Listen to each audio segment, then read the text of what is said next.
मैं हारून Ansari Maharashtra news today के लिए आज मैं आपके सामने जो है तो एक ऐसे इंसान की बायोग्राफी पेश करने चला हूँ जो अगर उसकी मिसाल दी जाए तो जिस तरह आसमान में दमकता हुआ सूरज है, रात की चांदनी में दमकता हुआ चांद है,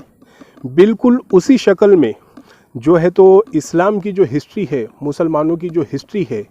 उसके अंदर ये शख्स जो है तो आफताब की महताब की हैसियत रखता है। आज हमारे मुल्क हिंदुस्तान में और साथ ही साथ पूरी दुनिया में इस्लाम को लेकर, मुसलमानों को लेकर एक नज़रिया पेश किया जा रहा है कि मुसलमान एक आतंकवादी कौम है, मुसलमान का मतलब टेररिस्ट होता है। और आज की जनरेशन को जो सबक दिया जा रहा है वो ये है कि भाई जो है तो इस्लाम जो है तो वो तलवार की ज़ोर पर फैला है, लेकिन जबकि हकीकत इसके बिल्कुल बरअक्स है। मैं ये जो बायोग्राफी बनाने चला हूँ, इसका रीज़न और इसका मकसद सिर्फ़ और सिर्फ ये है कि आज की जनरेशन को ये बात मालूम होना चाहिए, मुसलमान कौम के बच्चों को ये बात मालूम होना चाहिए कि भाई आपका हीरो कौन है, हीरो का एक्सप्लेनेशन क्या होता है, हीरो का मतलब क्या होता है, हीरो के मानी क्या होते हैं। साथ ही साथ मेरे वो गैर मुस्लिम भाई भी जिनके दिमाग में ये डाला गया है कि मुसलमानों का इतिहास जो है तो बड़ा ही खून में डूबा हुआ ये और तलवार के ज़ोर पर जो है तो इस्लाम फैला हुआ है, इस बात को मद्देनज़र रखते हुए मैं ज़रूरी समझता हूँ कि हमारे news channel Maharashtra news today के लिए आज जो बायोग्राफी मैं बनाने चला हूँ या जो जिक्र मैं आपके सामने करने चला हूँ, ये इतिहास का, तारीख़ का एक ऐसा बाब है जो ता क़यामत तक लोगों को और आने वाली नस्लों को याद रहना ज़रूरी है। ये हकीकी वाक़या है आज से 850 साल पहले का। एक नौजवान हुआ करता था जिसका नाम था यूसुफ। उस शख्स का नाम था, उस नौजवान का नाम था जो बुराइयों में और बेहयाइयों में अपना नाम जो और अपना एक अलग मकाम और अपनी पहचान रखता था। वो सारी बुराइयां और सारी ख़राबियां जो एक नौजवान में हो सकती हैं वो यूसुफ के अंदर मौजूद थी। वो शराब भी पीता, नाच गाने की महफिलें भी सजाता, जुआ भी खेलता और यहाँ तक कि रातों को अय्याशी करने के लिए हसीन तरीन लड़की का इंतखाब किया करता था। आज किसी के वहम गुमान में भी नहीं आ सकता था कि ये नौजवान चंद सालों के बाद इस्लाम का सबसे बड़ा अलंबरदार और इस्लाम के दुश्मनों के लिए बिजली और तूफ़ान बन जाएगा।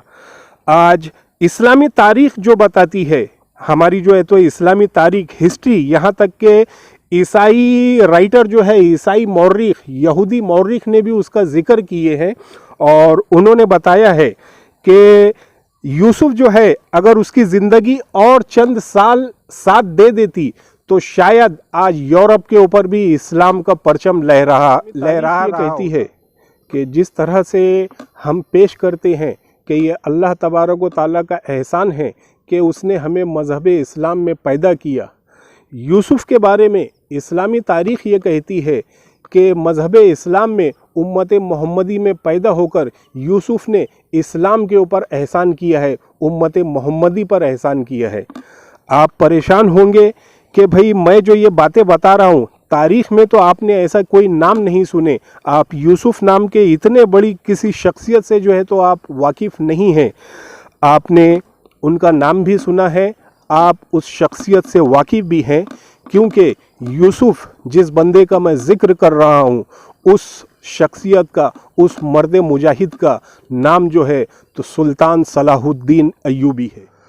सुल्तान सलाहुद्दीन का असली नाम जो है तो यूसुफ था, जो इराक़ के एक शहर तकरीत में सन 1137 में पैदा हुए। जैसा कि मैंने आपको बताया कि उनकी नौजवानी जो है तो वो पूरी अय्याशी में गुज़री, लेकिन एक मिसाल है कि जिसे अल्लाह जिससे जो काम लेना चाहे फिर उसे कौन रोक सकता है। यूसुफ सलाहुद्दीन 1137 में पैदा होने के बाद 20 साल की उम्र में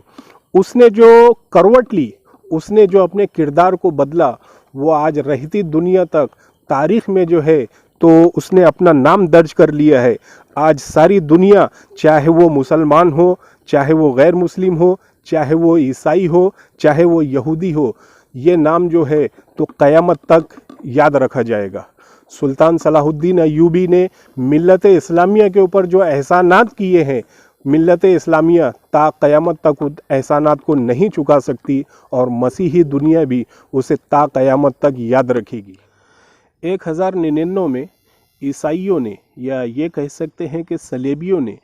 मुसलमानों के क़िबले अव्वल बैतुल मुक़द्दस पर जो है तो कब्ज़ा कर लिया। कब्ज़ा करने के बाद उनके जुल्म व सितम का जो आलम था, उन्होंने मुसलमानों पर जो जुल्म व सितम के पहाड़ तोड़े, उसकी मिसाल आज तारीख़ में कहीं पर भी नज़र नहीं आती और न ही ऐसा खूनरेज़ वाक़या तारीख़ के दामन में देखने को मिलता है जो बैतुल मुक़द्दस पर कब्ज़ा करने के बाद सलेबियों ने मुसलमानों के साथ किया। तकरीबन 2 या 3 दिनों के अंदर 70,000 मुसलमानों का मस्जिद अक्सा के सहन के अंदर जो है तो कत्ल किया गया। यहाँ तक कि उनके जुल्म की ये इंतहा थी कि जो हामिला औरतें थी, जो प्रेग्नेंट औरतें थी, उनके पेट में भी तलवारें और नेज़े मार कर उन बच्चों को बाहर निकाला गया और उन बच्चों को तलवारों और नेज़ों के ऊपर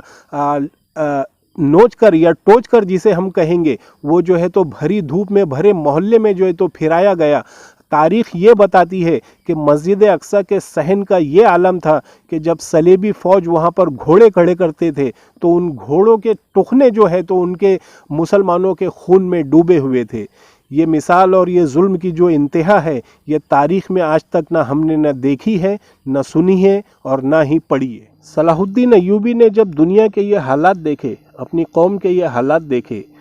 तो उन्होंने 20 से 21 साल की उम्र में अपने चचा, जिनका नाम शेरकू था, उनके साथ पहली जंग में जो है तो शिरकत की।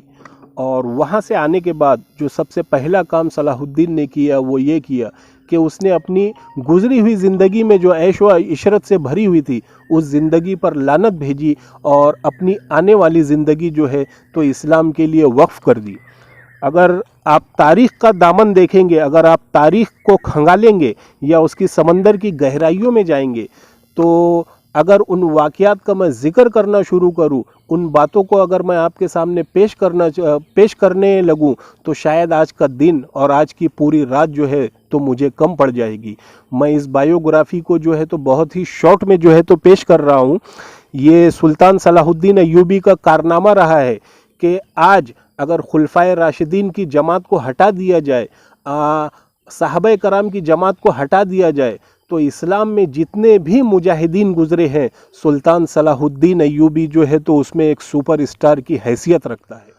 हुजूर अकरम सल्लल्लाहु अलैहि वसल्लम के दौर में इस्लाम को मिटाने की जो साजिशें और जो कोशिशें की गई, उसके बाद आज 1400 साल की तारीख़ में अगर इस्लाम को मिटाने की और मुसलमानों को नीस्त व नाबूद करने की जो सबसे ज़्यादा कोशिश की गई, वो सुल्तान सलाहुद्दीन अय्यूबी के दौर में की गई। सुल्तान सलाहुद्दीन अय्यूबी का कारनामा ये है कि उसने जो है तो अपने दौर में तन्हा बैतुल मुक़द्दस, मुसलमानों की क़िबले अव्वल मस्जिद अक्सा को अपने दम पर जो है तो उसने आज़ाद कराया। बैतुल मुक़द्दस जब आज़ाद कराने के लिए सुल्तान सलाहुद्दीन अय्यूबी निकलते हैं तो वो बाकायदा ऐलान करते हैं कि आज मैं बैतुल मुक़द्दस मस्जिद अक्सा को आज़ाद कराने के लिए निकला हूँ। आज सारी दुनिया के सलेबी भी मिलकर मुझसे मस्जिद अक्सा को जो है तो नहीं बचा सकते। मैं मस्जिद अक्सा को तो वापस लेकर रहूँगा, लेकिन मुसलमानों के हालात ये बता रहे हैं कि यह आपसी लड़ाई में, लालच में, औरतों की जो है तो जिनसी वहशत में और दौलत की लालच में ये फिर से जो है तो मस्जिद अक्सा को गैरों के हवाले कर देंगे। और 1964 में हमें वही देखने के लिए मिला कि अरबों ने आपसी लड़ाई और आपसी दुश्मनी में मस्जिद अक्सा जो है तो फिर से यहूदियों के हवाले। दौर जो है तो दरअसल जागीरदारी और नवाबी का था। मुसलमान रियासतें छोटी छोटी रियासतों में बटी हुई थी और उनके हुक्मरान जो है तो वो अमीर कहलाते थे। वो सबसे पहले अमीर थे, जागीरदार थे, हुक्मरान थे, नवाब थे, और उसके बाद अगर मज़हब की बात चल निकले तो वो अपने आप को मुसलमान कहते थे। उनका दीन और उनका ईमान जो था वो उनकी जागीरें थी। फ़ातिमी खिलाफत जो उस वक्त की खिलाफत थी, जिसके अंडरटेकिंग जो है तो मुसलमान रियासतें या मुसलमान हुक्मरान अमल बजावनी करते थे, वो फ़ातिमी खिलाफत बराए नाम रह गई थी, बिल्कुल कमज़ोर हो चुकी थी। उसके ऊपर सलेबियों का रंग चढ़ा हुआ था। जैसा कि मैंने ज़िक्र किया कि सलाहुद्दीन अय्यूबी ने बैतुल मुक़द्दस को वापस लेने की कसम खा ली थी, और जब वो बैतुल मुक़द्दस की आखिरी लड़ाई के लिए मैदान पर उतरे हैं تو کسی حکمران نے، کسی اس وقت کے مسلمان طاقتور یا جسے ہم پاورفل کہیں گے، ایسے کسی شخصیت نے ان کا ساتھ نہیں دیا. وہ تنہا جو ہے تو میدان میں اترے ہیں اور ان کے اپوز میں صلیبیوں نے اپنی پوری طاقت جمع کر دی. ان کے جتنے بھی حمایتی تھے وہ سارے کے سارے میدان میں آ گئے اور ان کی جو فوج کی تعداد تھی، جو تاریخ بتاتی ہے، وہ تقریباً 6 لاکھ تھی اور صلاح الدین ایوبی کے پاس جو فوج تھی وہ تقریباً 60,000 تھی.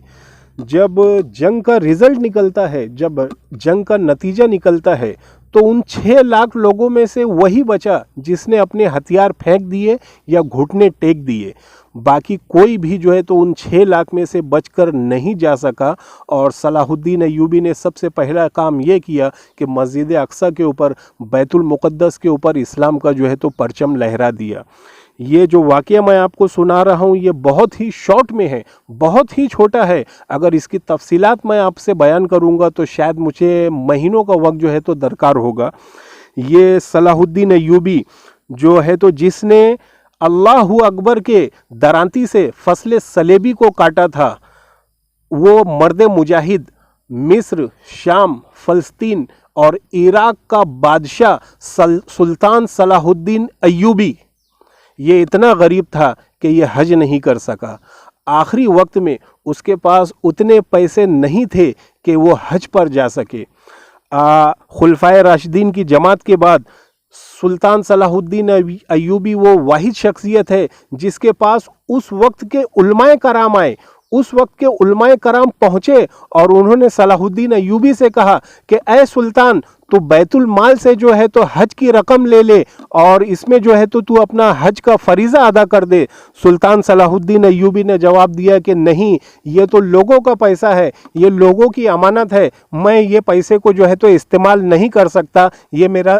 ذاتی پیسہ نہیں ہے. شام، فلسطین اور عراق کا یہ بادشاہ، اس کے ساتھ ہی ساتھ نہ جانے ایسے کتنے ہی شہروں اور کتنے ہی ملکوں پر اپنے دور کا اکیلا علمبردار سلطان صلاح الدین ایوبی بنا حج کیے ہوئے ہی اس دنیا سے جو ہے تو رخصتی لے لی. اس وقت اس کے پاس اتنے پیسے نہیں تھے کہ وہ حج پر جا سکے. اس کا جب انتقال ہوا تو اس کی جو ذاتی جو میراث تھی، ذاتی جو پراپرٹی تھی، وہ 47 درہم چاندی کے اور 1 ٹکڑا سونے کا تھا اور ایک اس کا ذاتیہ مکان تھا جو اس کے باپ دادا کا بنایا